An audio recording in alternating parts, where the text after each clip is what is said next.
Syria کے حوالے سے کچھ خبریں جو ہیں وہ بڑی تشویشناک ہیں، اور وہاں سے کچھ اچھی خبریں نہیں آ رہی جن کی توقع کی جا سکتی ہے کہ بالآخر اگر یہ سمجھ لیں کہ بھئی اب ان کا تسلط جو ہے نا وہ قائم ہو گیا ہے اور سٹیبلٹی آ گئی، تو یہ لوگ یہ حرکتیں کریں گے، ان سے کوئی بعید نہیں ہے۔ یہ وقتی طور پر میں سمجھتا ہوں کہ انہوں نے اپنی فیس سیونگ کے لیے، تاکہ جو ہے وہ لوگ شروع میں خوف زدہ نہ ہو جائے، ان کے ساتھ تعاون کریں، کیا تھا، تو وہ کچھ بعید نہیں ہوگا جو سننے میں آ رہا ہے۔ لیکن بہرحال ہماری دعا ہے کہ پروردگار انشاءاللہ مقامات مقدسہ کی حفاظت فرمائے۔ امین یا رب العالمین، آمین یا رب العالمین۔ اور پروردگار انشاءاللہ ہم سب کو اپنے حفظ و ایمان میں رکھے، شر شیطان سے، جنس کی شر سے محفوظ فرمائے۔ دنیا میں جہاں جہاں مسلمان آباد ہیں، پروردگار ان کو اپنے حفظ و ایمان میں رکھے۔ اور ماہ مبارک رمضان در حقیقت نہ فقط یہ کہ اپنی بھوک اور پیاس کی روز قیامت والی شدت کو یاد رکھنے کا دل ہے، بلکہ یہیں سے فقراء اور مساکین کی جو بھوک اور پیاس ہے اس کی بھی شدت کا اندازہ لگانا چاہیے۔ میں اکثر یہ بات عرض کیا کرتا ہوں کہ آپ دم افطار، آپ کے ٹیبل کے اوپر سب کچھ پڑا ہے، شربت پڑا ہوا ہے، سموسے پکوڑے پڑے ہوئے ہیں، اور یہ جو ہمارے کلچر میں ہم جو ہے زیادہ تر افطاری کرتے ہیں، کھجور پڑی ہوئی ہے، فروٹ چاٹ پڑی ہوئی ہے، اور سارا کچھ سامان جو ہے نا افطاری کا پڑا ہوا ہے۔ ایران کے اندر جو ہے نا وہ پنیر کے ساتھ اور اسی طرح سے گردو کے ساتھ، روٹی کے ساتھ، مطلب ہر جگہ کا اپنا کلچر ہوتا ہے۔ یہاں پر کھجور اور لسی کے ساتھ عراق میں جو ہے نا افطار کی جاتی ہے، تو ہر جگہ کا اپنا کلچر ہے، لیکن افطار آپ کا تیار پڑا ہوا، کھانے کی بات نہیں کر رہا، افطاری کی بات کر رہا ہوں۔ افطاری آپ کی تیار پڑی ہو، کتنا سخت ہوتا ہے نا کہ دم افطار انسان کو کنٹرول کرنا،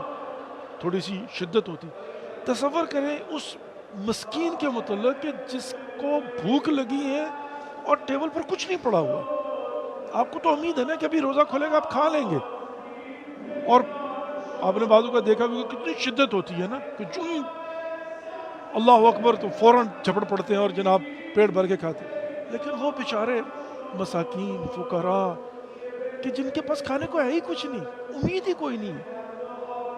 تو عزیزان محترم، ماہ مبارک رمضان در حقیقت ان کی بھوک اور پیاس کی شدت کو بھی محسوس کرنے کا نام ہے، کہ انسان محسوس کرے کہ وہ بیچارے غریب اور مساکین، اور پھر اس کا مقصد کیا ہے کہ آپ کو فقراء اور مساکین کی بھوک اور پیاس کی شدت کا اندازہ ہو، تاکہ آپ ان کی مدد کریں، تاکہ جہاں پر آپ اپنے بچوں کے لیے، اپنی فیملی کے لیے کھانے کا اہتمام کرتے ہیں، دائیں بائیں دیکھیں، کوئی یتیم تو نہیں ہے، کوئی مسکین تو نہیں ہے، کوئی فقیر تو نہیں ہے، کوئی بھوکا تو نہیں ہے آپ کے رشتہ داروں میں، آپ کے عزیز و اقربا کے اندر، اور اگر کوئی ہے تو جہاں پر آپ اپنے لیے مہیا کرتے ہیں وہاں ان کو بھی شریک ہے۔ اور یہی مطلب یہ بھی در حقیقت فلسفہ ہے ماہ مبارک رمضان کے اندر روزوں کا۔ اور یہ جو لعلکم تتقون ہے، کیا ہے لعلکم تتقون؟ در حقیقت وہی فیلنگز ہیں، وہ سوچ ہے جو آپ نے تبدیل کرنی ہے، کہ دوسروں کا دکھ اور درد محسوس کریں، اور پھر جو ہے نا وہ پیدا کیا انسان کو درد دل کے واسطے، ورنہ عبادت کے لیے کم تو نہ تھے فرشتے۔ تو یہ درد دل جو ہے نا وہ کیا ہے کہ انسان جو ہے نا وہ اس پروسیس سے گزرے، بھوک اور پیاس کے پروسیس سے گزرے، اور اس کو اندازہ ہو کہ میرے پاس سب کچھ موجود ہے، یہ میری حالت ہے۔ تو جن کے پاس ہے ہی کچھ نہیں، جن کے پاس امید ہی کوئی نہیں ہے، اور پھر ظاہرہ اللہ رب العزت جو ہے نا وہ تو وَانفَقُوا مِمَّا رَزَقْنَاهُمْ، یعنی انفاق کرو اس میں سے جو اللہ نے آپ کو دیا ہوا ہے۔ پروردگار جو ہے نا مطلب ان الذین یتلون کتاب اللہ واقاموا الصلاۃ وانفقوا مما رزقناهم سرا وعلانیہ یرجون تجارۃ لن تبور،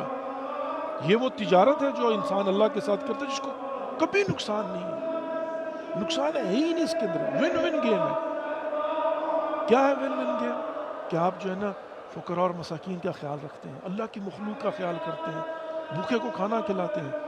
اور پھر ظاہر ماہ مبارک رمضان کی بالخصوص دعا ہے نا، اللہم ادخل اہل قبور السرور، اللہم اغن کل فقیر، اللہم اشب کل جائن، اللہم البس کل عریان، اللہم اغذ کل دین۔ یہاں پر ہم دعا کرتے ہیں کہ اللہم ادخل اہل قبور السرور، پروردگار جو مر چکے ان کی قبروں پر یعنی جو ہے نا وہ رحمت نازل فرما۔ تو سب سے پہلے تو ان کی جو حقوق ہے ہم ادا کریں نا، اللہم اغن کل فقیر، پروردگار ہر فقیر کو غنی کر دے۔ تو پہلے میں دیکھوں نا کہ میرے پاس ان فقراء کا کیا حصہ پڑا ہوا ہے۔